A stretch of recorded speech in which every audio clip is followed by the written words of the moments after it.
When it comes to horror, few would disagree that video game developers have made a gigantic leap in mastering this genre. Among those, supermassive games is quickly proving that they have a knack for high-budget adventure projects that many studios simply do not. With the 2015 underrated hit Until Dawn and its subsequent spin-offs, the company left fans craving for a new property to fulfill their need for screamers, creepy atmosphere, compelling characters, and decent dark storytelling. The project came to fruition at the first part in the newly established Dark Pictures anthology series, consisting of 8 entries. Man of Medan is a survival horror video game played from a third-person perspective in which single players or multiplayers assume control of 5 different characters that become trapped on board of a ghost ship. The plot draws inspiration from the urban legend of the SS Medan, a ghost ship that had allegedly become a shipwreck in Dutch East Indies waters in the late 40s. Its entire crew was found deceased under suspicious and mysterious circumstances, with their faces twisted into horrified expressions which seemed to indicate that they were terrified and had suffered before passing, despite having no visible signs of injury on their bodies and the ship being seemingly unscathed.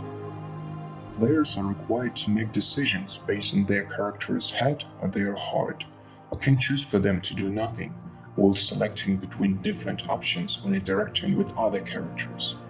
The selection of options are stylized as a compass, which is both representative of the character's moral compass and reflective of the game's nautical themes. The narrative changes and adapts to the choices that the players make, thus making it possible for players to keep all playable characters alive or to have some or all of them die. The character's own feelings also matter, as your choices also affect the character's personality traits. If 2 characters like each other, they may team up or save each other in desperate situations. The people who hate each other may not work together during crucial scenes, or those scenes may not happen at all. Action sequences, being in line with the game's spiritual predecessor, mainly feature quick-time events, most of which, if missed, can lead to dire consequences for the characters. Actively choosing to kill someone for the sake of another character and having to watch what happens next is the sort of dread that makes those choice-driven games so effective.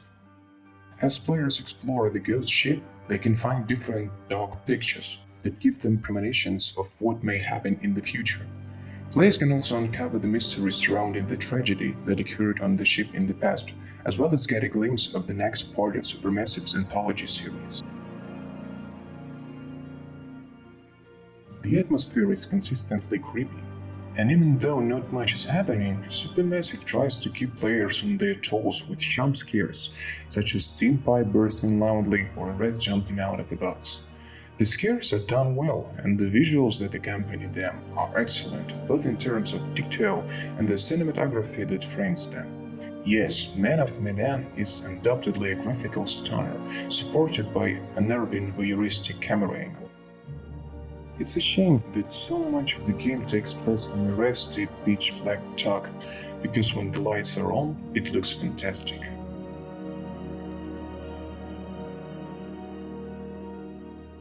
Realistic animations with survey controls mimic the vulnerable, clumsy nature of each character, though it's all occasionally compromised by questionable facial tics.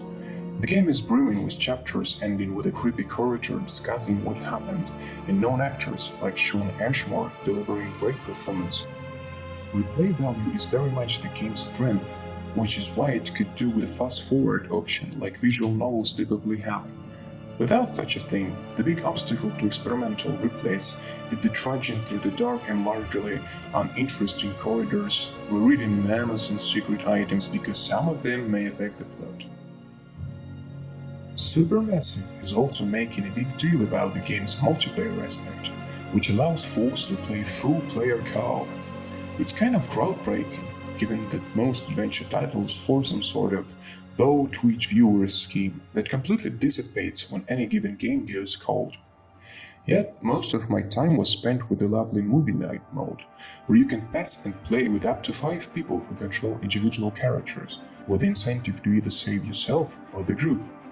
I think that it's going to be a big draw, especially when the online mode is off the table years down the line. The breeder pace, roughly 5 hours as opposed to the twice as long scope of Until Dawn, also helps sell it as a rainy day activity. It's a fascinating way to experience a story together, where you can steer relationships and the action based on what you've observed and what you've shared, articulated by extremely punishing quick-time events. And yeah, punishment is good in a Shockley B movie, but sometimes those quick-time prompts are downright unfair. Overall, this is more than a worthy way to spend a weekend, especially if you're playing with friends. Just make peace with the fact that you may find it harder than expected to keep everyone alive. And this rounds up our review of the Dark Pictures Man of Medan. Don't forget to like, comment and subscribe to our channel in order to stay tuned for some new giveaways. All the best to you guys.